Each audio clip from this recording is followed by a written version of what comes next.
Izmir کا محل دلکشی میں اپنی مثال آپ تھا، جہاں کی شہزادی بہت حسین اور نیک دل تھی۔ ایک دن اس نے اپنی ماں ملکہ سے باغ کی سیر پر جانے کی اجازت مانگی۔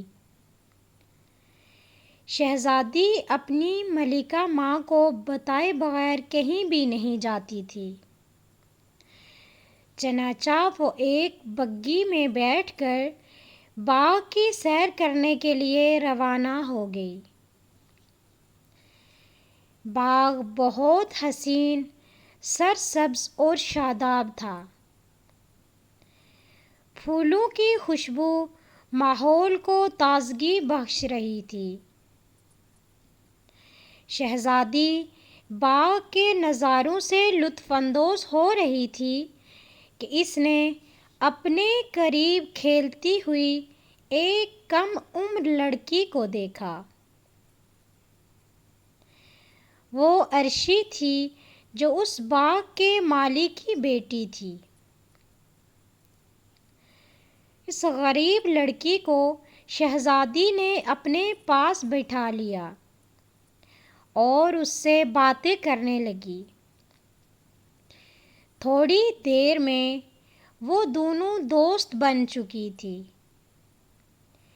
یہ دیکھ کر ایک شاہی ملازمہ نے اس سے کہا، آپ ازمیر کی شہزادی ہیں، اس غریب لڑکی سے دوستی کرنا آپ کی شان کے خلاف ہے۔ شہزادی نے کہا، میں جس اللہ کی بندی ہوں، عرشی بھی اسی کی بندی ہے۔ اللہ کی نظر میں بادشاہ، غلام اور امیر، غریب سب برابر ہیں۔ غرض شہزادی ہر ہفتے باغ کی سیر کو آتی اور عرشی سے بھی ملتی، جس کے ساتھ اس کی دوستی اور پکی ہو گئی تھی۔ شہزادی عرشی کے لیے تحفے بھی لاتی تھی۔ دونوں سہیلیاں مل کر خوب سیر بھی کرتی اور باتیں بھی کرتی۔ شہزادی کو اپنی غریب اور چنچل دوست عرشی بہت پسند تھی۔ ایک روز شہزادی باغ میں گئی تو عرشی نے اس کے سلام کا جواب بھی نہ دیا اور چپ چاپ چلی گئی۔ تو شہزادی بھی حیران پریشان محل میں واپس آ گئی۔ اگلے ہفتے شہزادی باغ میں پہنچی تو عرشی نے اس سے معافی مانگی، لیکن اب شہزادی اس سے ناراض تھی،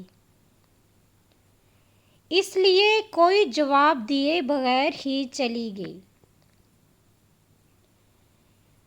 ملکہ نے جب شہزادی کو تھکا تھکا اور مایوس دیکھا تو اس سے پوچھا کہ کیا بات ہے، تم کیوں اداس ہو؟ شہزادی نے پورا واقعہ ملکہ کو سنا دیا۔ ملکہ نے شہزادی کو سمجھاتے ہوئے کہا، شہزادیاں تو بڑے ظرف والی ہوتی ہیں، اگر تمہاری غریب دوست نے ایک بار تم سے بات نہ کی تو تم نے بھی اس کے ساتھ ویسا ہی سلوک کیا، حالانکہ تمہیں چاہیے تھا کہ اسے معاف کر دیتی۔ شہزادیاں تو دوسروں کے ساتھ ہمیشہ اچھا کرتی ہیں۔ چنانچہ شہزادی اپنی دوست عرشی کے لیے بہت سے تحفے لے کر باغ پہنچی تو پتہ چلا کہ اس باغ کے مالک کو نوکری سے نکال دیا گیا ہے۔ شہزادی بوجھل دل کے ساتھ محل واپس آ گئی۔ ملکہ نے جب شہزادی کی یہ حالت دیکھی تو وجہ پوچھی۔ شہزادی نے بتایا کہ ملکہ نے عرشی کے باپ کی نوکری بحال کر دی۔ اس کے بعد شہزادی اور عرشی پھر سے دوست بن گئے۔